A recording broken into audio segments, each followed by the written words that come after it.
Hello, this is Gene Chapman. It's August the 13th, I'm sorry, June the 13th, 2021, and I'm about to get ready to get in a cab here in about 30 minutes to head to DFW Airport, where I'm going to be measuring Noah's Ark in eastern Turkey on Mount Ararat with the assistance of the highly recommended Andrew Jones. He's supposed to be the guy to go to on the Noah's Ark issue.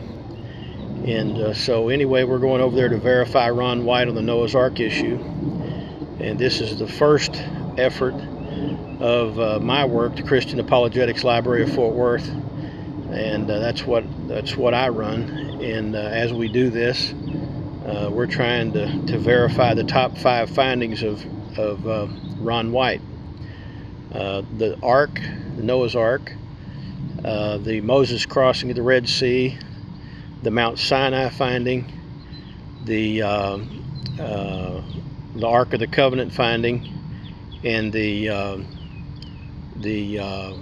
Sodom and Gomorrah site with the ash and the brimstone. Anyway, that's the objective over the long term, and this is the first video in that series. Thank you.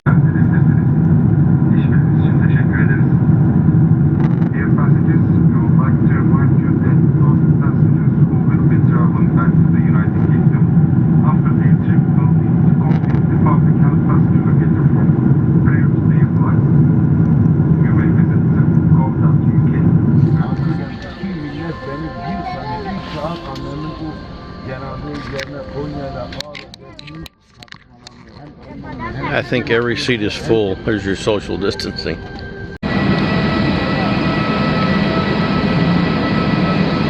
Well, here we are at the airport.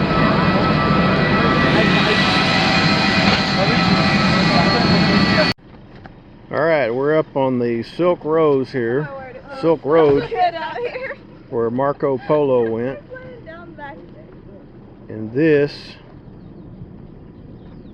is Mount Ararat off in the distance. We have to walk down to the Ark. There's Mount Ararat. And I'll give you a little shot down there. Walk off the lap. For the kebabs.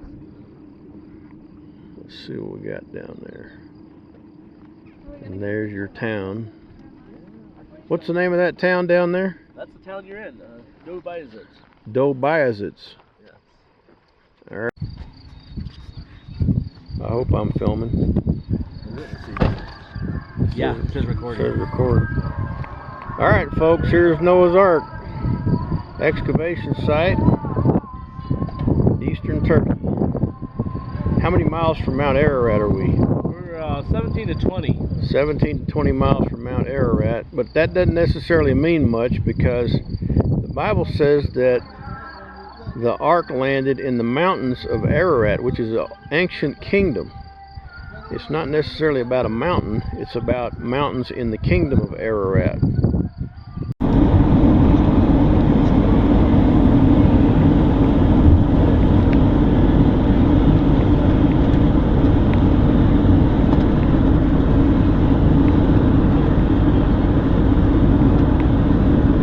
There's a good shot of Mount Ararat.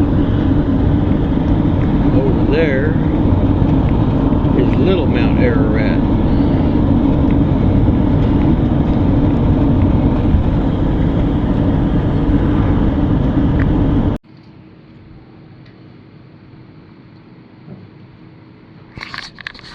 That's breakfast on day 1.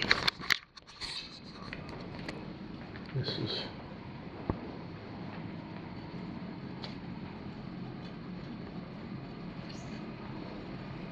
our choice for breakfast.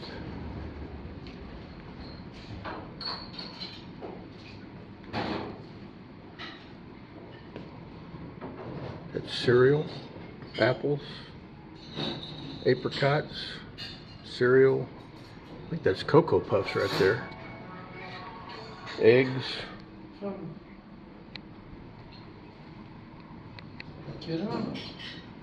Tomatoes.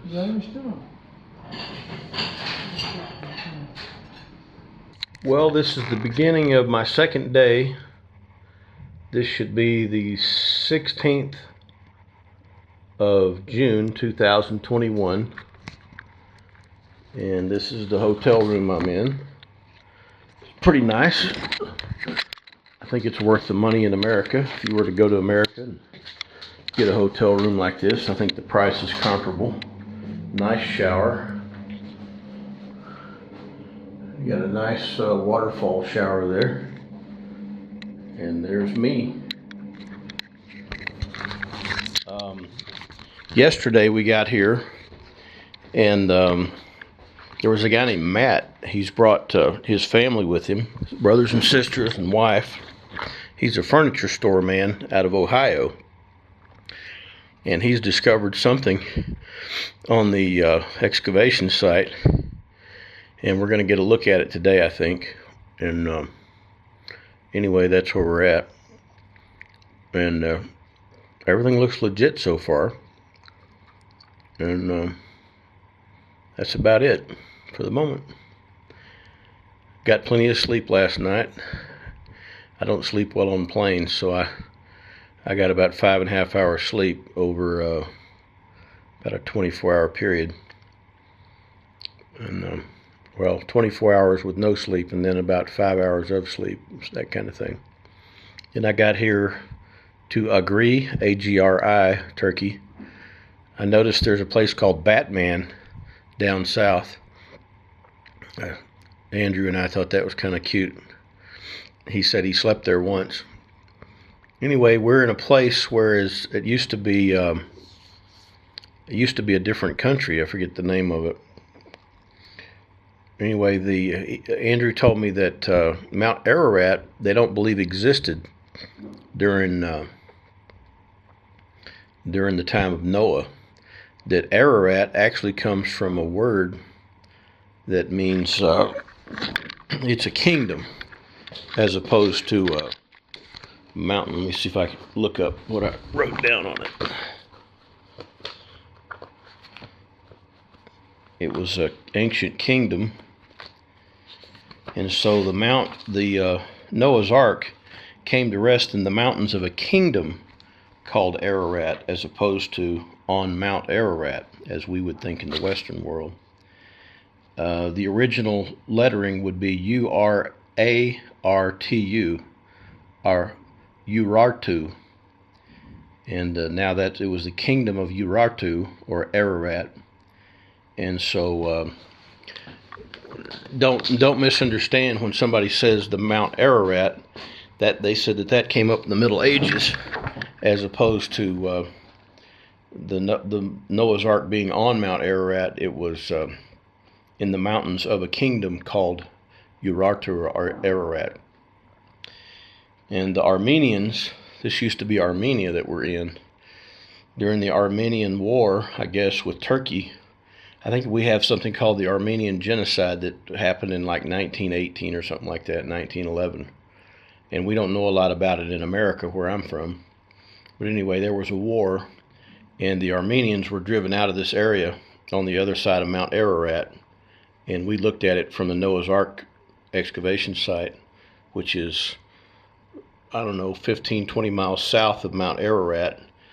There's a valley between the Mount Ararat and this other area that's south of Mount Ararat, where the Ark is located. I'm still pretty confident we got an Ark. I think we're about 99% there. Like Andrew says, I think we found everything except made by Noah and Sons. So I'm comfortable with what we got. We'll be filming about, I think, an hour or two of Andrew talking to us today, and we'll be measuring Noah's Ark with my measuring tape. I have a 300-foot long measuring tape, and that's where we're at. So I'm going to give this book to Andrew. He asked for it, and that's about it. Shallow ocean water, like near the shore. Seashells and sand dollars. Can you actually find some? I've found 4 so far that have fallen off. So a lot of them are embedded in the rocks. Yeah. Is it like this whole area here? Yeah, but mainly on the whole ridge. So if you walk along it, if you check the hillside, some like after the spring rain, they fall down. This is my first time here this year, so go find something.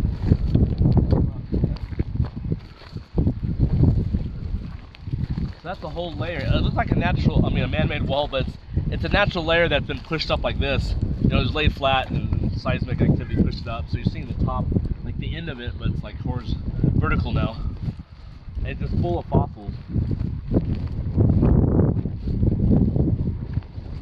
One of the best sand dollar examples are at the rocks at kind of the top of this hill right in front of us. Just follow this line on this side. And you can check the other side too. And there's seashells too. So some of the seashells are not fossilized. They're embedded in the rocks, but they're not fossil. They're not turned to stone.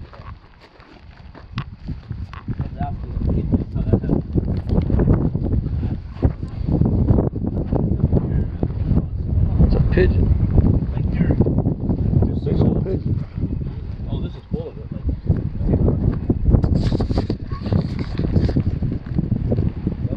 A little water coming down.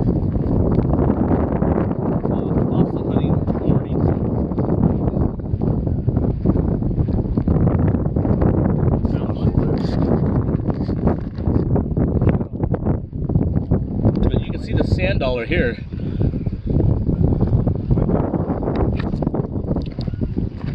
Yeah, there's a sand dollar. Look in the rubble. You guys can find sand dollar.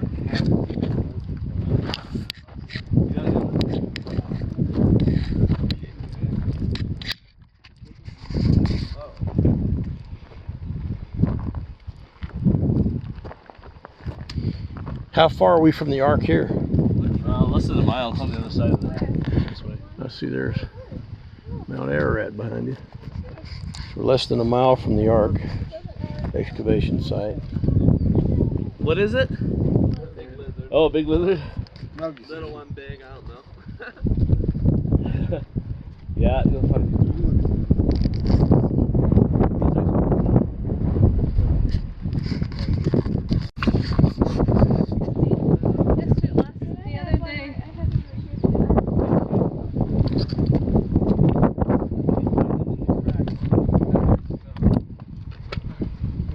Stuff right there. Big one there. Wow, so this is a very fragile shell that came off the rock, but it's the shell of the seashell. See it? Yeah. It's really thin. Anybody want it? Here, without breaking it, who wants the? Anybody want the seashell? Here. These Fall out and like fell off the rock. there's a sand dollar right there. Yeah. These fossils seem odd from relative to what I've seen in America, because these are more like, they're not quite fossilized. Yeah, exactly.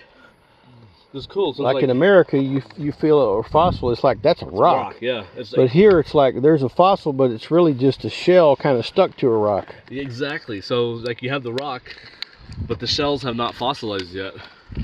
Is that because they're not have not been as much pressure? I don't know. The fossilization process is like one cell at a time.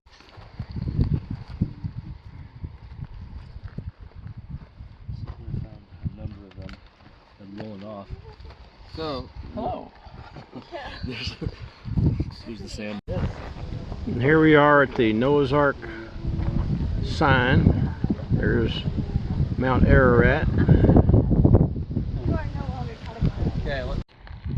We were about to ride on a wagon on the back of this thing down this road here and down to the ark, which is down there. And this is the visitor center, but we're going to go right down there. What you're seeing there is a dung wall, sheep dung, that's used for heat in the wintertime. We're riding behind a tractor here with Andrew Jones. yeah.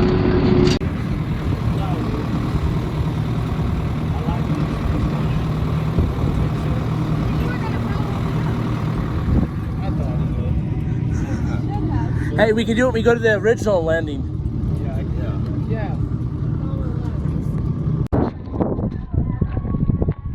don't know if you can hear that, but they're having the call to prayer at the minaret over. It just stopped. Anyway, we're on top of the, or we're getting real close to the Noah's Ark excavation site, and I'm probably just going to let this camera run a little bit and let Andrew do some talking, and we're going to do some measuring. So I'm going to go quiet for a minute.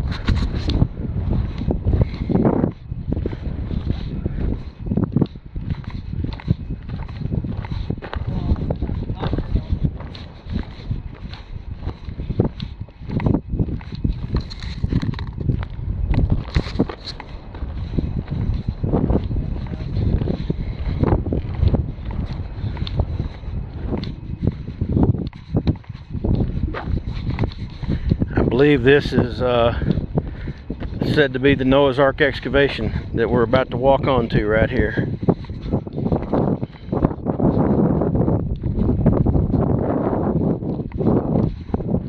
And there's Mount Ararat off in the distance, if you can see it. Let's see if I can make sure we're getting good camera coverage here. Okay, I see something down there below. Yeah, this would be the bow of the ship right here that we're about to walk up on.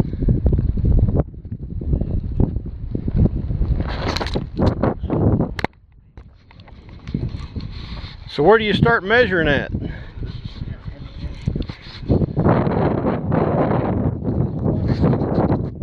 Where's the bow of the ship at? It's at that top. Start up there. So it's kind of just in the neighborhood of We'll pick it up on the way up. 515 feet. It's a big sucker, I know that. There's right here.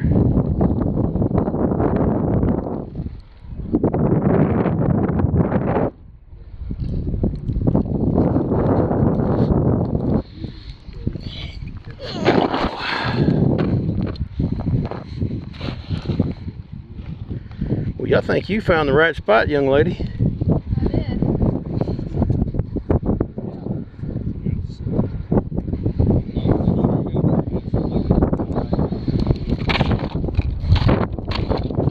Take the holy measuring tape and put it right there.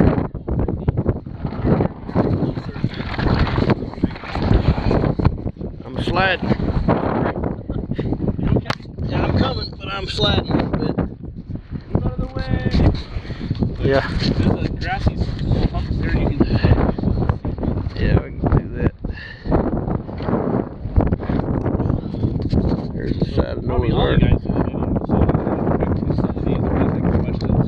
But I'm also going to talk at certain spots because I'm going to point out things. But, you ready? Yeah, we're good. Okay, I don't know, with the wind it might be bad.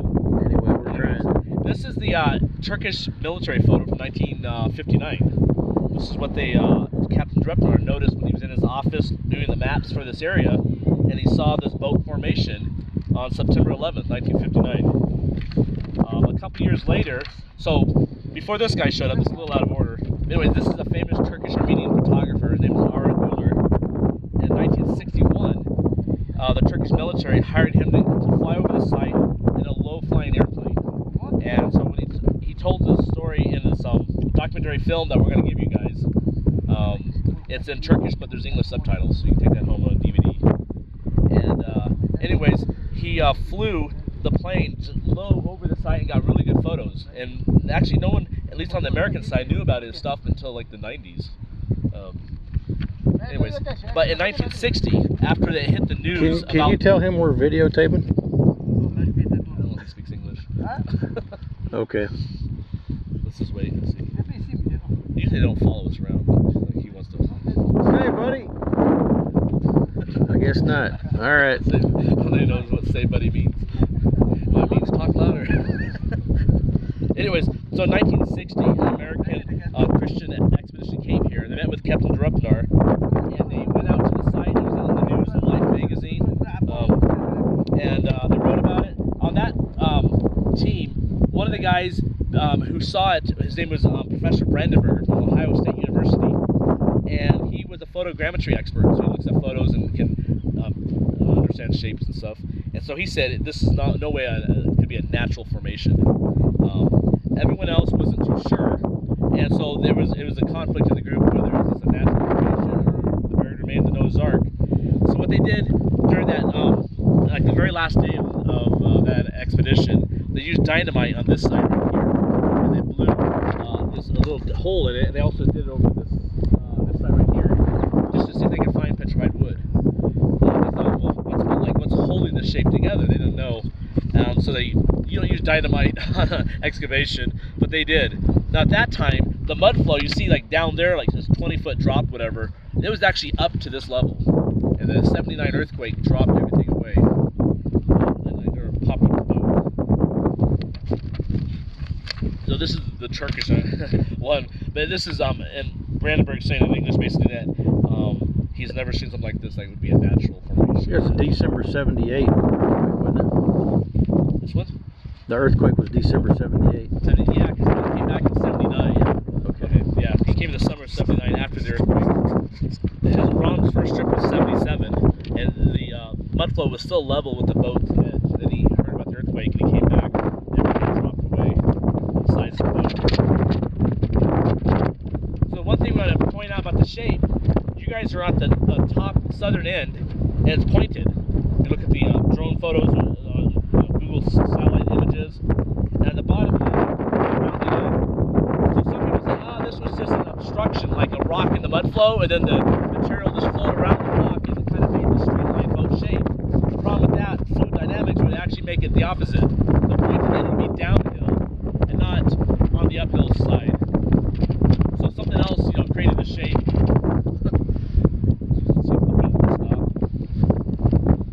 The next thing you want to point out, besides the shape of the boat, is the length. And this is what Gene's going to measure today to verify this. And we measured it in 2014 with lasers, but it's 300 Egyptian cubits long. Now Moses was educated in Egypt. Now there's two types of cubits in the Bible, two main ones. One is the shorter Hebrew cubit that they used later on, like the time of King Solomon.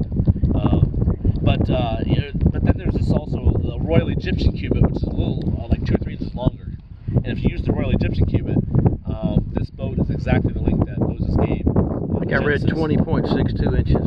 Yeah. If you look at like Encyclopedia Britannica, if you have to dig around in Wikipedia to find it, but it does show that the Royal Egyptian cubit, it says, was the standard of measurement during this time in Earth's history. So it's like the metric system is today.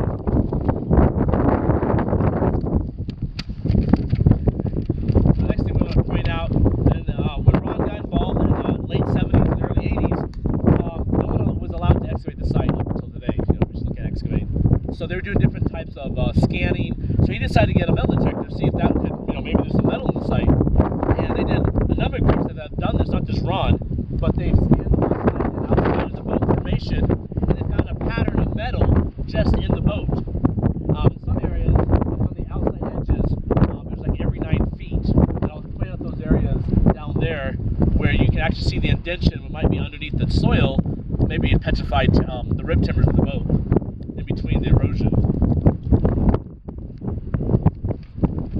So with that being said, we're like, well, we hear about gopher wood being used on the ark. What about metal? Did they have metal back then?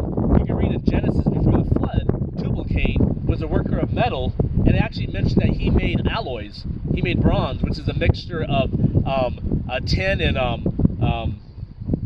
no, he made brass. It says a mixture of tin and bronze or whatever. And the two elements that he mixed to make this alloy. Plus, he used iron. It said, and so we know they had before the so-called Iron Age, before the traditional archaeologists say that these things were used in civilizations. We know from the Bible that they actually had it before then.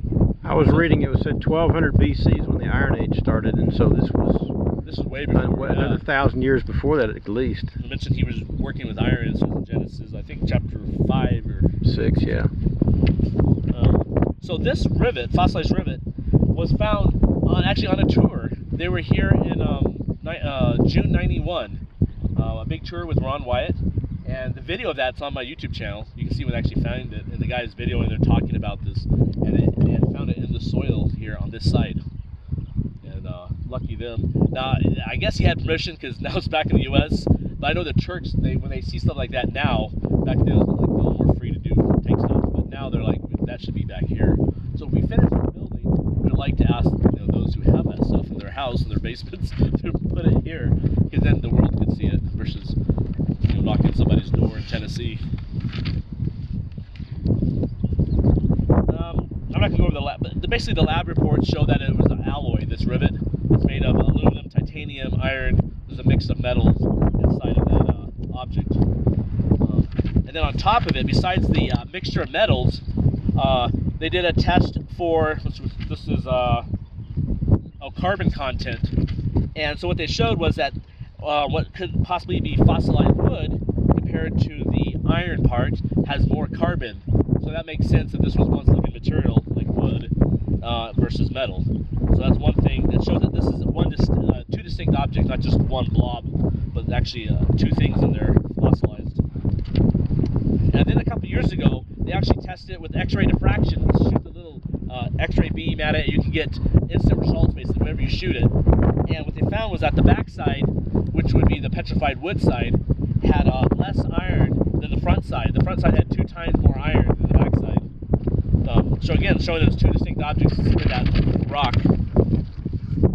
So besides metal detector work, they did radar. Now radar in the 80s was not as advanced as today.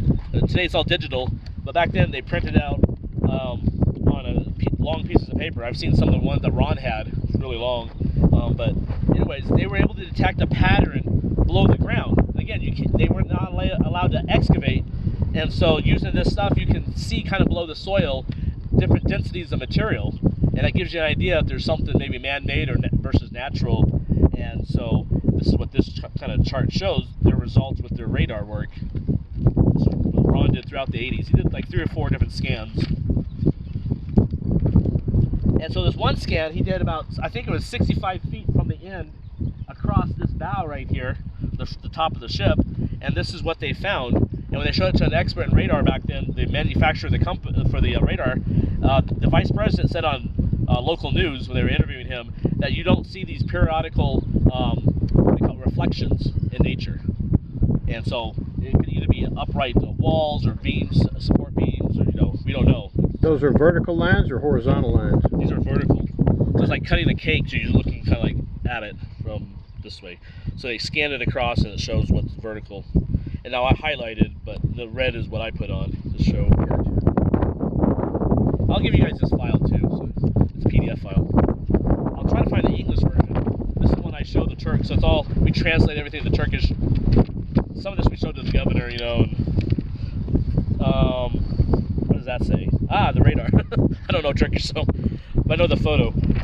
So in '87, when they dedicated the foundation to this building, Ron was here. There's a special meal. They had all these politicians, the military, and locals here, and Ron demonstrated the radar to the governor, and he showed them on the printout. I don't have the copy of the printout, but he showed them on the printout about 2 feet below the surface was a reflection that it was really near, and that was we'll walk down to the site there, but 70 feet from the end is where they did that.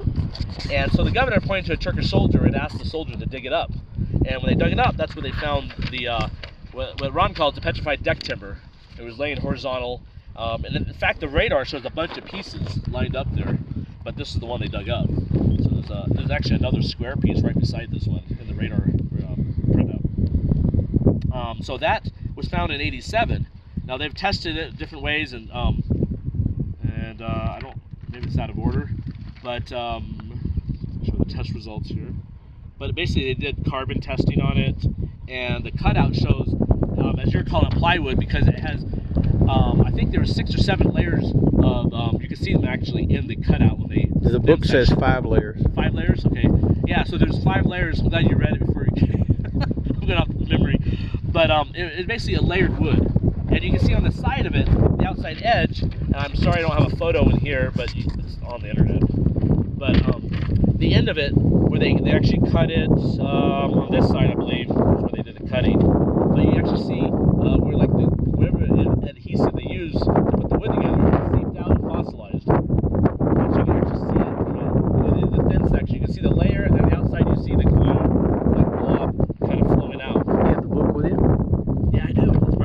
Yeah, it's in there. But if you haven't seen we'll get through this, and if you want to see it on site, you can look at the book here on site. Now, we're standing right beside where this was done. You talk to Richard Reeves, who runs the museum, and he was with Ron in '91 when they did this. They call it the mini excavation because they did get permission to sharpen some shovels and shave the tops like inch or two off the side to expose what's below. And that will walk down here, and you can see it there. But it basically now looks like this, you know. But in the morning, so a couple years ago, we flew a drone right here and got a photograph in the morning light, and you can still see some of these lighter striations, and the light's perfect without having to shave anything off. But when they did shave it off, you can see that there are these lighter and darker vertical lines, which they believe these are like fractured remains of the petrified timber. Once it's been exposed to the outside air and the moisture, it'll just crumble into like rock or dust, but still leave like the color difference. And so they did that right here at this end. So this next thing we're going to look at is actually not on the boat, but it's the petroglyphs that Ron found in '84 while walking above he surveyed and searched all through here on his many trips. And one thing he found on the Iranian border was this ancient stele. Now, when he first found it, so here we are with the boat shape down there in the green, and so about 1.25 miles up is the Iranian border, and if you follow the mud flow on this side, it kind of branches, but you follow this one straight up, you hit where that tower is at. You see the military border tower, the Turkish tower, and right on the left side of the tower is a pile of stones that Ron photographed, that we verified it's still there a couple years ago when we got permission to go up there. And those piles of stones, here's a still from the video. I have the video clip, and it's also on YouTube. But you can see how he did it. He didn't want them to destroy it, so he acted like he was taking a photo of the Mount Ararat, but he had to stand behind it so that he actually got the petroglyphs in front. But when he originally found the site, these were all together in a stone monument. He said there were 3 languages and a bunch of carving, petroglyphs, no writing, but just the carving. But then when he went back to document it, he didn't have a camera the first time he found it. The second time he went back, the military had broken it up and used it in these modern border markers, like every 500 meters or so. So there's like 3 there that we need to take down to put the pieces back together like a puzzle. So this is kind of how it is today. I'll show you a photo in this other file. But when he originally found it, he was able to see like the main inscription showed this boat formation, which is very similar to what you see in the NATO, the Turkish military satellite photo or airplane photo. They had 2 like bird symbols above it, and it had a mountain you don't see anymore over there. But then it had this distinctive ridge. Is this a symbol for Turkish Airlines? Oh, it might. They have like a bird symbol too. Is that what that is? I don't think I got it from this. But oh. That'd be cool if they did. Okay, go ahead. But anyways, so this ridge right there. Now, what's interesting about this ridge? He also explored the middle part of that ridge, and that's where he found petroglyphs of animals paired up. Now, the really interesting thing he said about those animal pairs. Now, this we need to verify, and we haven't been able to get up there yet. But the archaeologist this year said we probably can survey that site to find it. But in that middle third, he found these animals all lined up. And the interesting thing is, some of the animals were not native to Turkey. He said there were giraffes there and lions carved on the rocks. But the other thing was, he said the pairs drawn, they were not like male and female, some of them at least, he said were not male and female, like the same, like we say today, like a lion and like Mr. and Mrs. Lion. There was a lion next to a giraffe, not a giraffe, but like a lion next to something else. So, whether that's how we're talking the kinds, whoever drew that, we don't know whether they drew it like 1,000 years after the flood, they don't know what was on the boat, they just heard the story, or whether these are people who knew the animals that came off, and they drew it that way. But it was just weird that when he was saying that some of these animals were not paired like what you would think they would be paired with. So maybe their DNA was a little, that's how they got more, after the flood, they all crossbred, and we got all the animals we got today, I don't know. Anyway, that was just a weird thing about that petroglyph up there. Then again, here's the Turkish photo and the ridge. That's kind of, what you see in the petroglyphs. Now in 2014, so the site kind of, after Ron passed away in the 90s, no one really did any work on this site. In 2014, John Larson from New Zealand got permission to scan this with resistivity. Now resistivity, the radar uses electromagnetic signal basically that shoots in the ground thousands of times a second. Gets the reflection of the densities off, and then it can record it like back then on paper, but now you know computer software. Resistivity uses electrical current, and so it measures the density as the current is flowing through the object. So, for example, if it's a water, the current will flow really fast through it. Now, if it's a void, like a chamber with air, like right now, the electricity would not flow as fast. Versus a rock or just soil, so or wet soil versus not dry soil. So the software can interpret that and then kind of map out the shape of what it sees below the ground without actually digging a hole.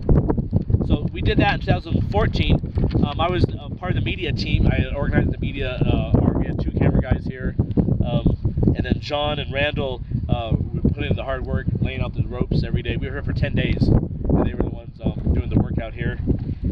And so we had to leave early though, because there was a Kurdish, not rebellion, but protest against the Turkish government, and they were throwing rocks in the streets, burning tires, and they had tear gas. And our hotel at that time was outside on the main highway, but you could see the smoke down in the city. And so my photographer and I snuck in one night, like the last day of the protest, before we flew out, and we saw the burning tires everywhere, and the streets were torn up. The protests were over that evening, but we got photographs of the results. But we got enough scans. John said the 13 lines that he did were enough to get data. So he did 10 lengthwise and 3 crosswise scans. And here are some of the results. So the first thing, it's easier when you look on the screen, but again, I'll send you guys this file. And there's some YouTube videos explaining it too. The first thing we're going to look at, right below the surface, about between 3 to 6 feet down, there's a layer that we're seeing. I'm going to call it a layer. Others can say right away, oh, this is a deck. It's a horizontal layer going all the way through the boat. And so we're going to look at a close-up of that. The bottom end and this top end we're sitting here at. So the first one we're going to look at is, they're combined. So here is,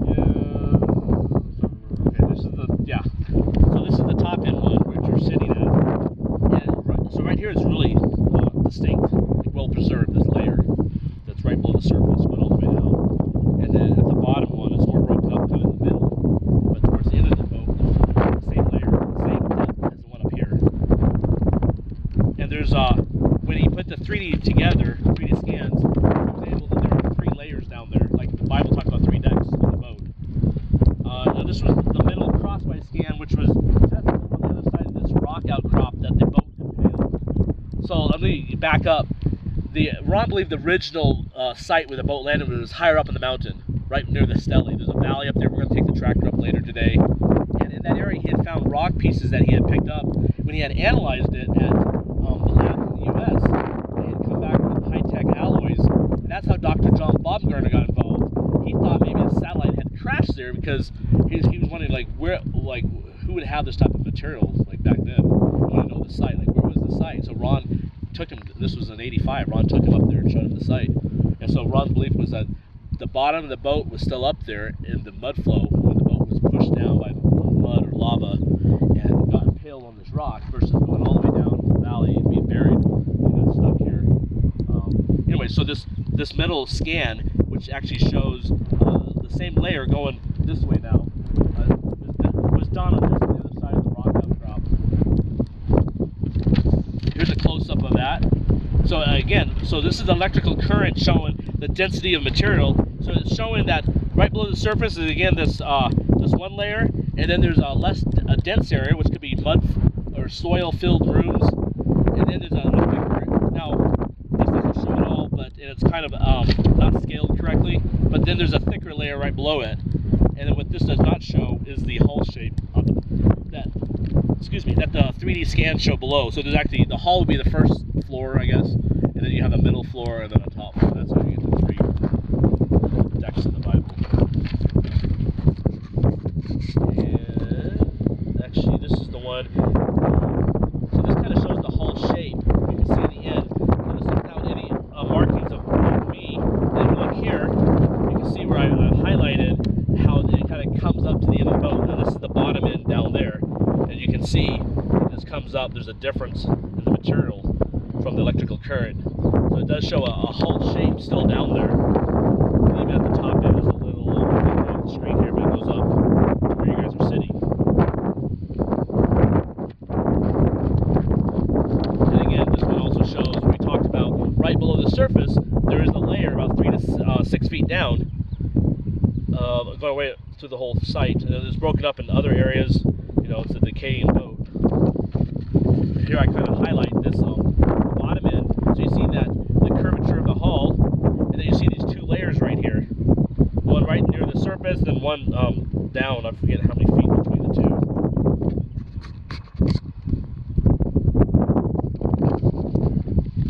And then here's a 3D scan. It actually shows the extent of that rock outcrop. You see the very top, which is the red. That's what you see above the surface here. And then it shows how big it is below the ground. You can see how much it damaged this side of the boat under it when it hit that. So the curvature here that you're seeing is the hull, but then you see a void, like a damaged area where you don't see anything, like no parts of the boat or anything. That's where the rock, damaged the hull. Put it all together so that there's a distinct hull boat shape below the ground versus the outside material. This is full of rubble, rocks and soil.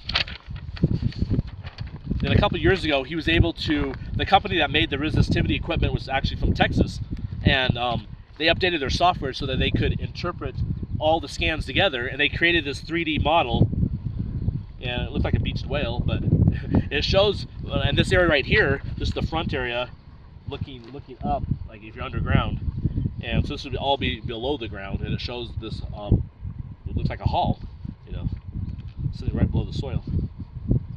And that couldn't be rock? Well, petrified wood is rock, right? Yeah. Yeah, I mean, unless it's just a coincidence that rock formed the shape of a hull of a boat. Yeah.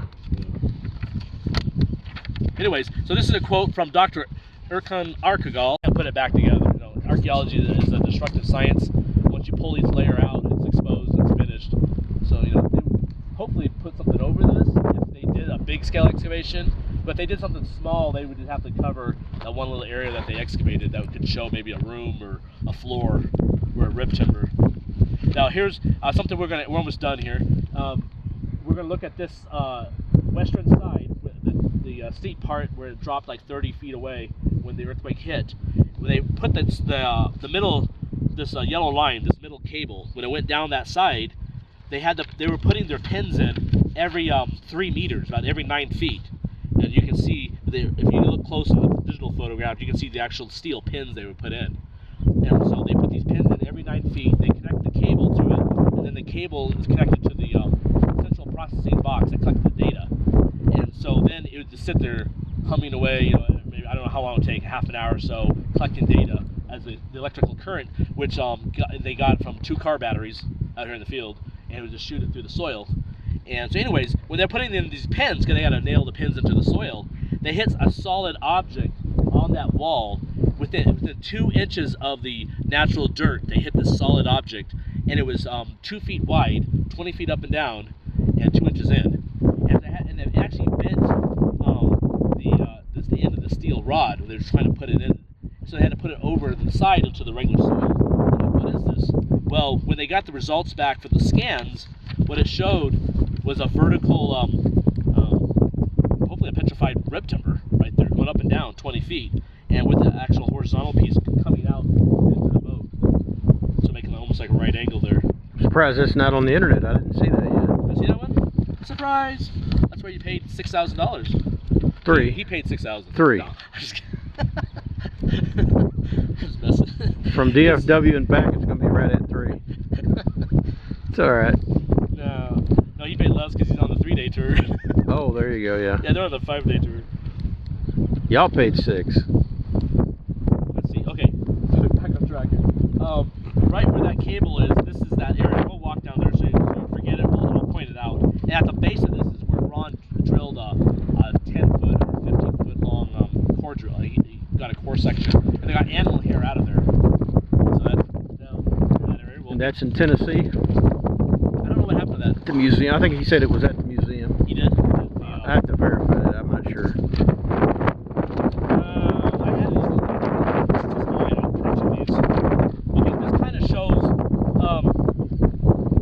cross section. This is the 3D results. I'm going to show the cross section of this object sitting here. You see it has a hall type shape. It's sitting here in a whole mud flow. So that's this one printout I wanted to show you guys. And this other one I wanted to show. No, it's the same one. I'll give this to you guys. It's kind of hard here with the map. Oh, so this, yeah, I'll let you guys read this later. But this talks about the decks. You know, in the Bible, we know it was 515 or 300 Egyptian cubits long. Now, what about the depth below the ground? And so what John's report shows is that if you actually measure, so this 515 feet is the internal dimensions of the length of the boat. We don't know how thick the hull was. You know, we're like in a regular boat without the global flood, you know, destroying the whole world. I don't know how, like maybe it's a foot thick, maybe a wooden boat today. Like how thick are these? The hull of the ship. Now Noah's ship knows how thick it was, but because we are seeing, like in this area right here, we are seeing exposed. When you scrape the material off, you see rib timbers. And over there, where they 2 inches in, you see, you're feeling a hard, like a rib timber petrified there. That means the outside hull has either been decayed away, or they took it to build for building material after the flood. You know, they used it, and all the trees were gone, and maybe they tore the boat apart, like part of the hull. So what I'm getting at is that when the Bible says 350 cubits, and this is matching the Bible, it's showing that's in the internal dimensions, like the capacity of the boat, not the external. And what also verifies that fact is when you look at the layers in the resistivity, the 3 layers, when you add up the floor to ceiling of each layer, that equals the cubits the Bible says was the height of the boat. 50 cubits? Yeah, I think it was 50 and then 30 cubits wide. Was it 30? Maybe it was 30 cubits high and 50 cubits wide. Yeah, that was one of those, yeah. So, anyways, this part here explains that. And so I'll give you guys that, and here's actually a diagram from the resistivity results showing where you have these thick, really thick deck timbers, like really thick. And then if you measure in between the decks and the ceiling, you add that up, that equals the cubits given in Genesis for the height. And this rest of this is just the photos. When I give you this file, you have like the 1959 photo. No, this is Mara Goular's 1961 photo from the airplane. So it's a little better than the old Life magazine photo. It's the same view, same photo. And then in 2019, we got permission to come out here during the Science Channel filming, and we did 2 radar scans, 2 types of antennas. One that goes really deep, about 20 feet down or so, and then one that gets a little more shallower. And what we found out, and we gave all this to like the top archaeologist in America, GPR, Ground Penetrating Radar. He teaches other archaeologists. He has online classes. He's out of Atlanta, Georgia. And he teaches. You can go there and pay a couple $1,000s. He'll teach you how to run radar and interpret it. So we just gave him our raw data. Like, what do you see here? And now what he saw, which is really interesting. And this only shows one of the things, but I'll point this one out. Along this western like trough there, on that the side of the trough, kind of going up on the hump, is what he said were angular structures that you don't see in nature. Like it could be rooms or whatever, storage areas, cages, anything else. But these are the right angles you're seeing. The lines going this way, this area. Perpendicular structures, 3 levels deep. I don't know if it's 3 levels there. But because it's 3D, could we have a 3D? If you look at the video of it, they show that it is depth. It's not just like a shallow feature of like 1 inch. When you look at the radar data going down, it actually shows that there's these right angles going all the way down, like they're forming walls. And so, anyways, that is in there. You'll see that. Here's the measurements and what he wrote about it. You see where it's at the bottom. This is our 2019 scans. We did the Science Channel filming here. And here's the overlaid on the boat itself. We use laser LiDAR to create this whole surface of the boat on the computer. And so we overlaid everything right there. And then here's this is the final one. Here's the close-up of that, showing the measurements and the right angles. So the archaeologist, here's our contact information.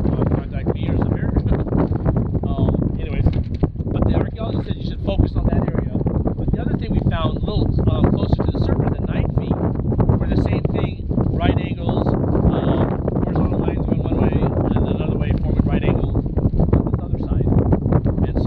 and that's at 9 feet depth.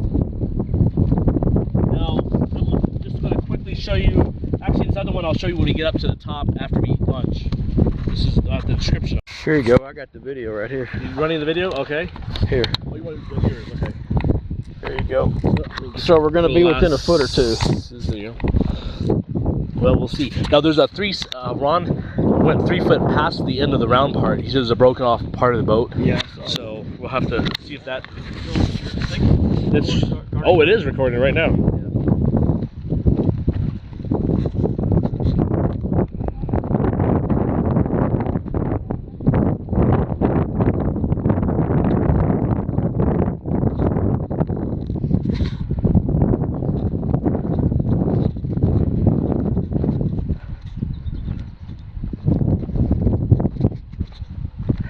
We are measuring the ark. We're following Noah.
Okay, so that's supposed to be 300 feet within a foot or two, because we don't the exact point at the top. We're not sure. We get the where's the 300 say? Right around there. Right in here.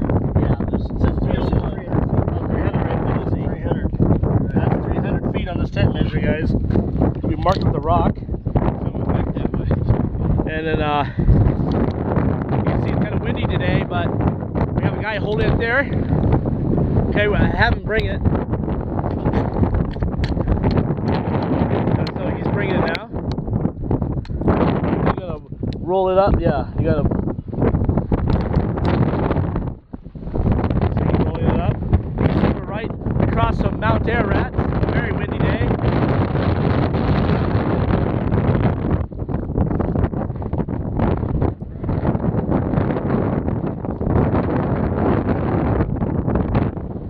Going to keep the camera rolling.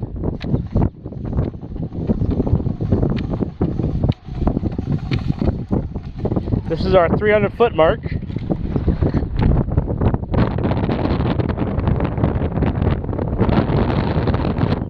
I'll show you. Yeah, we're trying to get, roll up to 200 feet, and then we can just hold it. Oh, okay, 1 second. Let me grab it. Oh, you got it. Keep going.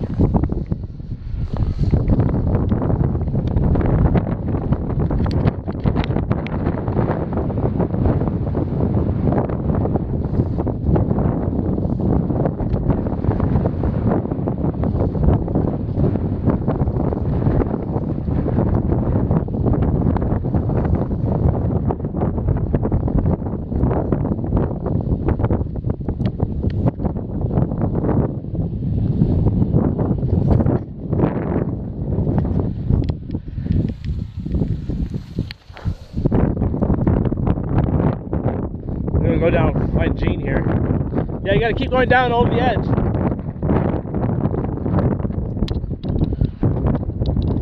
Oh, sure. Hey, bring the end of it right here. This is our 300-foot mark.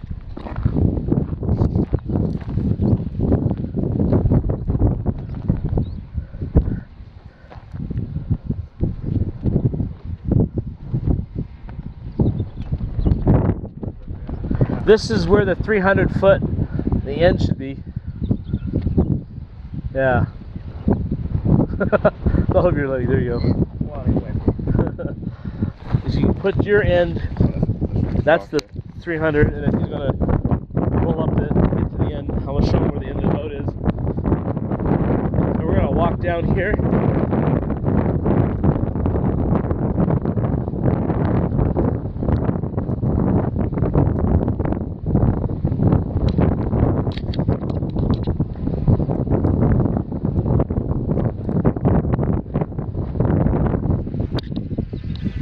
Okay, he stayed there.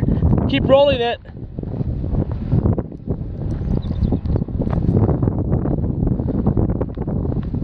Here.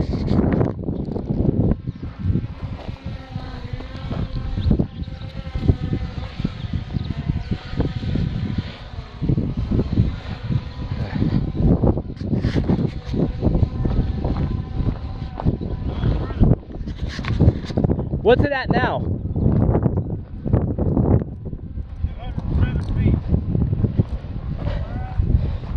Oh, it's at 207. So you need another 8 feet. Right here. There you go. Let's see where you're at. Yeah, it was basically in this area that the 3 foot section Ron talked about. So it'd be basically the top of this right here. End of the boat. Basically, more or less. Yeah, this is, we did it with laser, so this is great. We matched it with the on the ground tape measure. All right, tell him to Okay, go or something. let it go. Yeah. Yeah, there you go. But we're gonna have a lecture here. Well, as soon as they come down, I guess. I'll turn this off. But anyways, this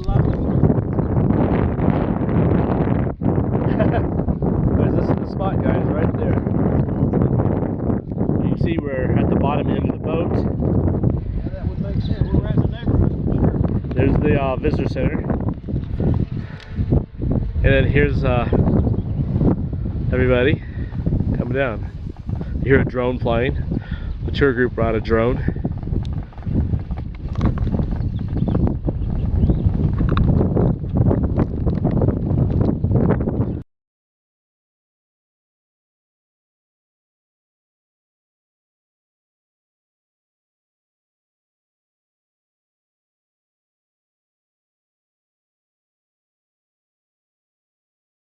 Something broken there? That looks more similar to this along the colors. Oh, this type of rock? It looks more like that type of rock.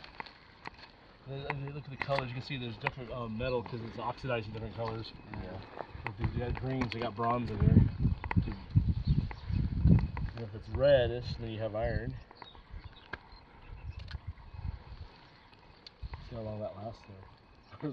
As soon as it rolls off, we'll pick it up. Yeah, it's down there. Every couple days. Yeah. After every rain. Yeah. That looks like the end of a. It looks like the end of a piece of wood to me. Yeah, it has that grain look. This one.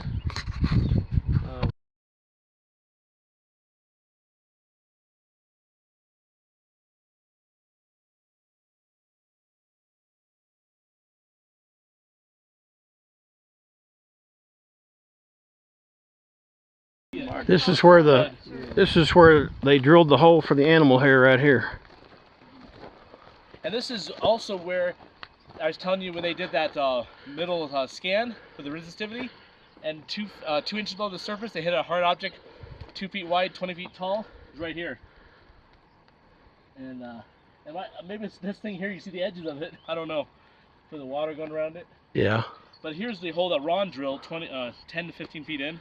And they pulled that matrix out that had animal hair, and one of it had, the lab technician said, man-made fiber, had fiber optic qualities, like light was going from one end to the other, very small. But he said it was man-made. That was this hole right there. You can check it out, take a photo. This is the outcropping that caught the boat as it was sliding down the mountain. And right here's the edge of the boat, the excavation site. Go looking up toward the bow. We're facing the south now. Y'all just know. Alright, now we're facing west. 2 young lovely ladies there. And we're on the ark, and what we're seeing immediately is the ark side. And so you see there's the visitor center, and there's some town behind it.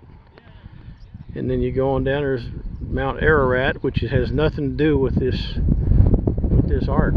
That just happened to be a mountain that developed named Mount Ararat. And now we're looking up toward the center of the ark, back toward the east. And this is the rock formation that the ark is impaled on. And then as you see way on up there at the top, that's the top of the ark, the bow of the ship. And I would imagine Noah spent a lot of time up there, over 120 years, talking to God about this boat. And of course the Bible says that God's throne is toward the north, so he would have been down there, probably leaned up on the bow. Of course we don't know which direction it was when he built it, but anyway, or when it landed. But anyway, he would have been facing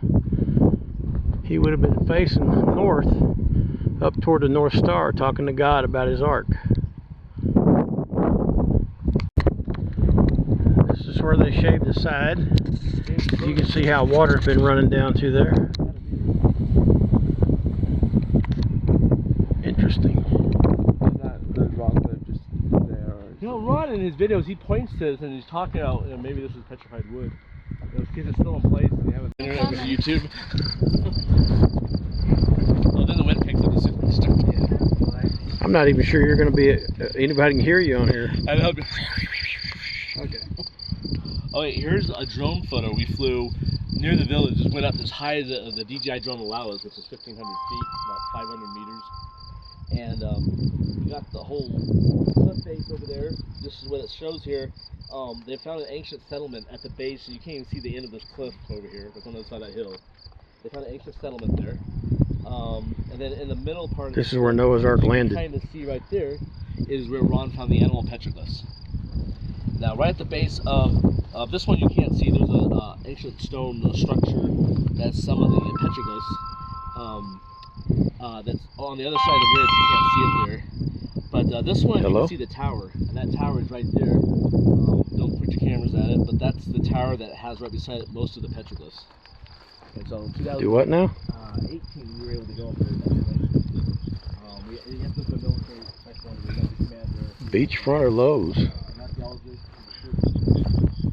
What are you talking about? I want to know what I was doing there. They told me I couldn't take any photos. In fact, No, I'm on Mount Ararat in Turkey right now. So he didn't know about the part. Thank you. So I recovered them all when But later, the tourism official who had a DSLR camera like yours, he shared all this stuff. So I'll show you some in here. But anyway, so this is where Ron, going all the way down here, is where Ron thought the boat originally landed. And then later on, a mud flow, or he said a lava flow, or something, pushed it down. This is another drone photo high up, showing the original landing spot in this area, and where the petroglyphs are, and then the animal inscriptions and the ancient settlement. Oh, the donkeys.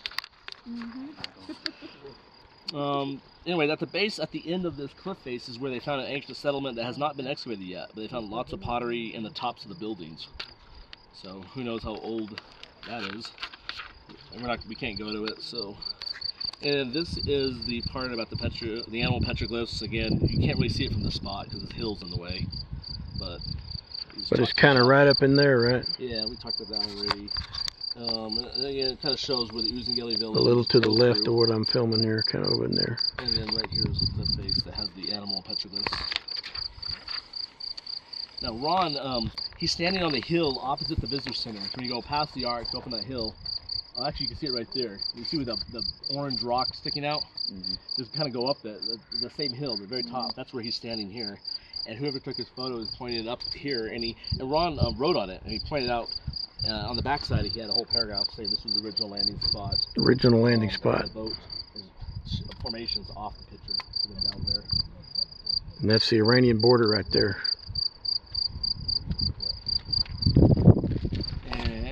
Try to get to, yeah. So this one, you can see, actually you don't see the village, but you can see where we're at. Again, it's a high altitude drone photo looking down on this spot we're standing. Where the ark would have landed. Actually, this one you can actually see the spot and the boat. So it's flying a little high there on the boat itself.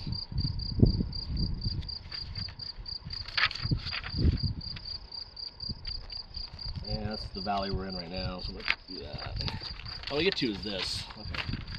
So this was the inscription Ron found at the top, and it had the boat, as we talked about before, the mountain ridge, 8 faces inside the boat, and the 2 birds, kind of the biblical story.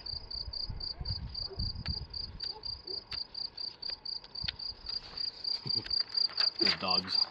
Chase down the Americans! No. And here's the photo of Ron when he's standing up there, right where the tower, basically the tower now is right here. Or no, it's right here, and this is right beside the tower.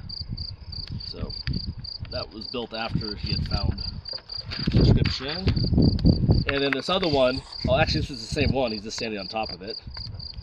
And I'll give you this file, but so they're suggesting that's a marker for the ark. yeah, like after the flood, you know, tourists here or ancient people, they said, hey, the ark landed here, this is the flood story. They built a little monument about it, and you can see a close-up of the actual inscription part, and then what Ron reconstructed. And this is what's on that marker right there by that tower. So really the ark never was lost, it's just we way out in West Texas wouldn't know about it. They say lost the Americans, yeah.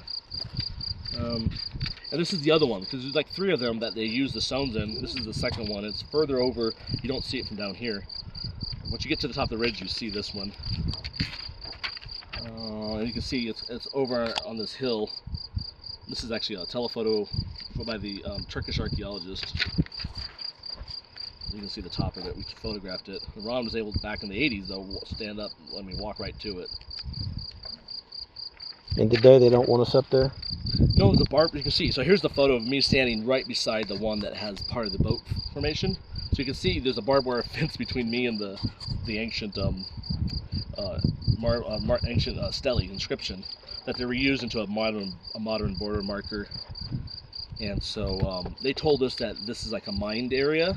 So that to get the stones out, they need to take the mines out, demine it. So it's gonna be quite an operation, but hopefully they'll agree to that. Here's more photos. We're just kind of through the fence looking at the marker. This is marker 65. Every like 500 meters they have a marker.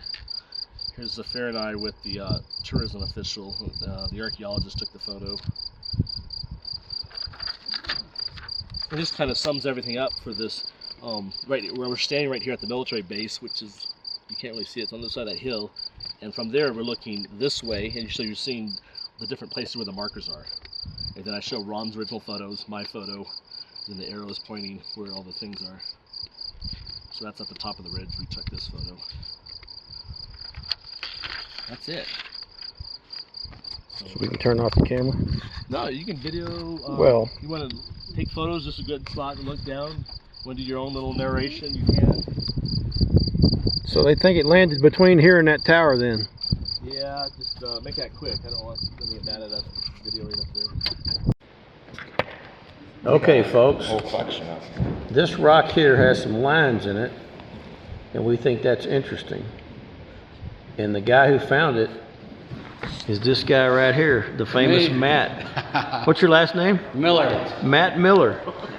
Matt Miller. All right, the Matt Miller finding. This was found on the 15th of June, 2021, at about 5 in the afternoon, and we came and picked it up the next day, and today's the next day.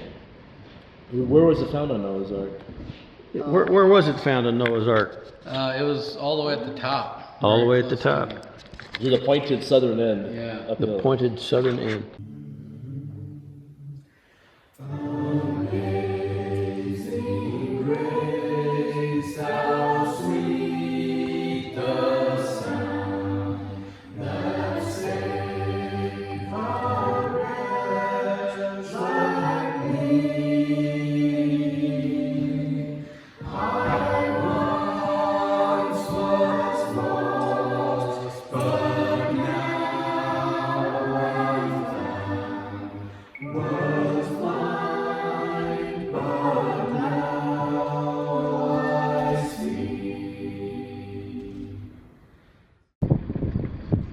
What they're telling us is that the ark slid down from up there around that tower there on down there, and there it is right there.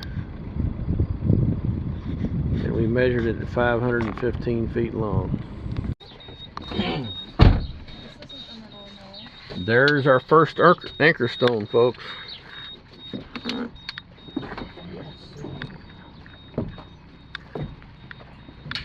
This is the big one.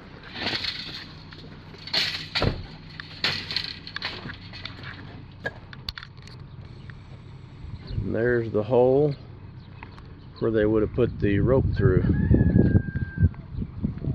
Tied it off. Got crosses on it. Some say it's basalt, some type of volcanic. It's got shadows on it, but you can. The way the Christians added crosses to it, they're immediately in this area. See some that have no crosses and others that have can see a cross here. Cross there. There's a cross there. So this is what they call drogue stones. Cross there. They're weights that were put on boats to stabilize the boat.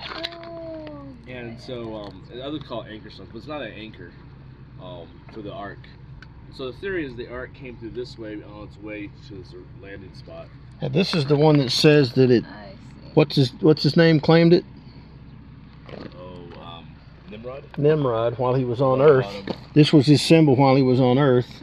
And after he died, then they put it on top. Yeah, you see symbols like that in pagan. There's another one of it, isn't it? There's two there. Two Nimrod twice. And there's 8 crosses there. You get a close up of the fuel they dry for winter. Yeah, there's just some cow pies. Not the lady, just the cow pies. And I don't see any crosses on this side. Good photos. Go ahead, take photos. I'm just going to slowly walk this way, no problem. This is the area of this little town.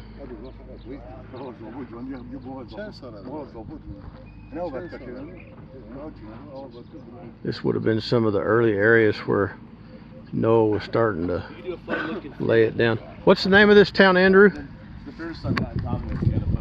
Andrew, what's the name of this town? Ararat is the Kurdish name. Ararat. And Saglak Suyu is the Turkish name. Okay, I won't try that one. You see in Ron's video, and this stone was standing up in the video where you see wow, Ron. Tower of Babel, huh? That's what some say. I mean, guessing. That looks legit to me. Some tower symbol, yeah. And this one has a fancy cross. Now this is ancient, older Armenian. So this was a Armenian grave. I don't think this was actually an anchor stone or drogue stone because there's no holes anywhere unless it broke off. So it's hard to tell on some of the bigger stones. But here's an example of a stone over here that has a hole and no crosses. Oh, what's the thing? And you can tell it actually was broken in half. But here's the hole. So again, these stones were usually a lot bigger. Yep, there's a drogue stone. That one. Yeah, you can see where it got cut in half here. There's the hole over here, Matt. There's a West Texas whirlwind out there in eastern Turkey.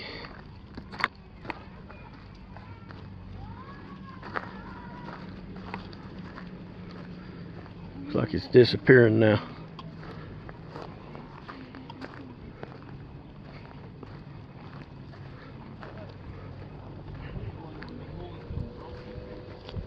Okay.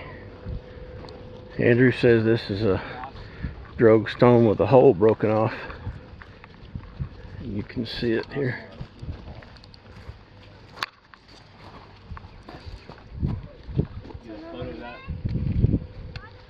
So you could only imagine it to be at least twice as wide.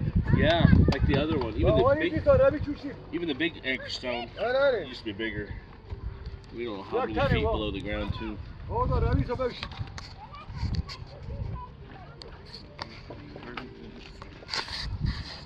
Yell at his wife, I don't know. It's work. Make my lunch. Is that our van right there? Yeah, I need to move it over there. Okay. What else is here? Is that just that one? No, well, there's another spot where There's a cross there. You see that cross. We've got some more gravestones here. There's a couple like these gray. There's another gray one right there behind you. Yeah, here's one over here. So a lot of people are putting crosses on stones generally. If you can see that cross there. And there's a cross there. And that's a church stone. There was a cathedral here at one point. There's a cross. And I believe a Tower of Babel underneath it. This site is like understudied and no one's excavated here. I see 1, 2, 3. Yeah, it's a 3-story too. Maybe it represents the 3 decks of the ark. That's what I think Fazl thought that. These were iconic representations of the ark.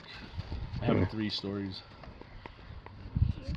We're getting near Noah's house, and they got water here, still flowing. Got a spring. More in the springtime, they diverted it probably to the town. So I can see why Noah would have wanted to live here.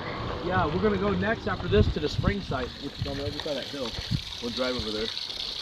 Big spring, bubbles out of the ground. Hey, we got Big Spring, Texas. The town name? Yeah. I guess there's a big spring. I don't know. Plenty of water.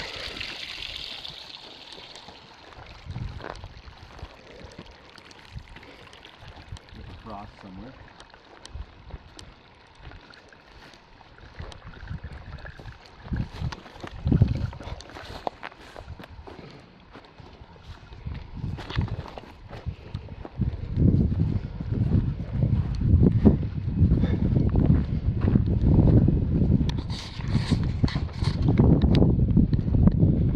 Pottery pieces here.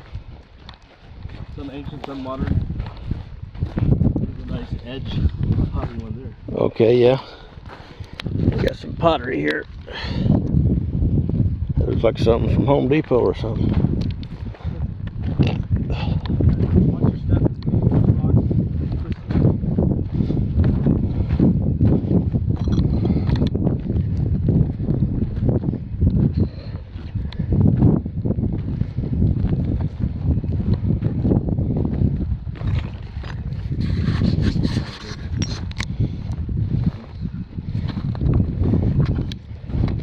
I don't know if they do it to tie an animal to it. There's a hole in that stuff.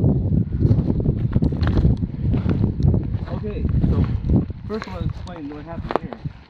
This is where they dug up the grave. It's where they dug up Noah's wife. Yeah, so right here where they're standing, there were 2 headstones, almost as big as an anchor stone. Oh, you want to? I'm sorry. Let's start over. Sorry, I'm behind. Okay. So we're just outside the town of Ararat, which has the drogue stones, the anchor stones. And at this ancient house site, you see it's all ruined here. In front of it, Ron had found 2 big massive stones with petroglyphs. And it showed 8 people. And the 2 biggest people, a man and a woman, on one of them, the woman had her eyes closed. And on the other, both the woman and the man had their eyes closed. And above it was like a crescent wave and a boat on top of the wave.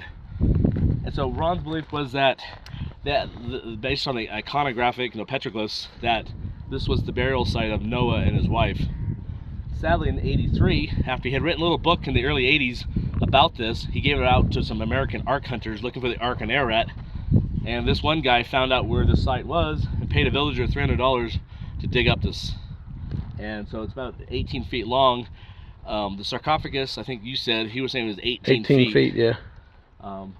Anyways, the body would have been a little shorter than that, but they were definitely bigger based on that information. Now, according to the villager that the authorities tortured to get information out, like what happened, they pulled his nails out. But this guy told them that they had found a big body and a lot of jewelry. One piece was like a whole chest piece for the woman, and it sold on the black market for $75 to $100 million. So we don't know what happened to all this stuff. Now, in the past, they've had a giant skull in one of the hotel lobbies in Doha, and it kind of appeared on the market here after this grave was dug. Now, I've seen a photo of the skull. You can't really tell. There's not really something next to it to compare, like a meter stick or something. But everyone said it was bigger than a normal head. But now when you talk to the hotel about what happened to that, no one claims they know. So anyways, this is where that was at, and now somewhere in this area it would be his grave still, and they have not dug that up. Now you can see just from the pits and how the house is ruined. If you look at the old photographs, you can look at my YouTube channel, I show some of Ron's videos and old photos, what it used to look like. But you can see from the pits beside that, people are still digging out here looking for stuff. So we're just really careful about what we talk and point to, and we don't say, hey, right here is Noah's grave or whatever. In fact, we're going to radar this site to try to locate it and do an official excavation with security and everything. The other thing is, since we're down here, and some of you might want to go up there, but you see this little natural amphitheater and the hillside there. At the base is this big giant square rock. And if you remember some of Ron's old videos, he talks about that possibly being an altar site. If this was where Noah that big rock right there? Yeah, that big. You can climb up on the backside to get up. It had like giant steps almost. For those who want to climb around there, you can go up there. So, and then this is the ruined house. Now I don't know, if Noah's big, if he just that was his bedroom, he slept. I think that could have been his altar there. Or whether like people today, they don't really stay in their homes. They usually do a lot of outside work, and at nighttime they are outside. They eat in the outside, and they only sleep inside. So whether that was the case, or whether this was built later by someone else on top of a more older home, definitely excavations have to be done here to figure out everything. But from the drone video, we can see that these stones, the walls that you see kind of the tops of, they go all the way around. So it's a pretty big complex here. And then the older, the huge kind of orange colored stones with the orange moss on it, those are really old stones, and they're giant, and there's a whole row of them going around the side of this hill. At the bottom you can see them all lined up. So you can look and check those out. After this, we will then go to the where the water, why this site's really special to even the modern people, because of the water source up there. So anyways, take your time. When you're finished, we'll meet you back at the van. As the waterfall, it's not coming out there, but we'll show you where. There's a lot of water around here, and that would explain why Noah would have an interest in living in this area. And this is the spring that would have brought Noah to the area. And there's a few little springs back over there, little tiny ones. Smaller ones. And then here's the big one. That creates kind of a river flow down there for the cows. Looks like there's a few Herefords out there. Maybe some Simmental. I'm not sure what kind of cows they got there. And that's it. They put a block wall around it. It's got a lot of iron in it that Andrew told us about. Okay, here's the spring again. And there's the cows. And here's the valley where Noah settled to the left of here, it looks like. The grave of Noah and the grave of Noah's wife, which was, of course, robbed in 1983, they say. Here's some people having a little picnic along the riverbanks. And this is where the big source of water is for the area. Mount Ararat, which doesn't have anything to do with Noah's Ark, as we discussed before, is right over there.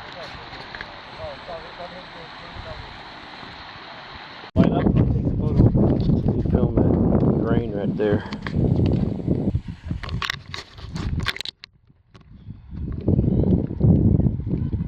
See how it looks like it has grain right there?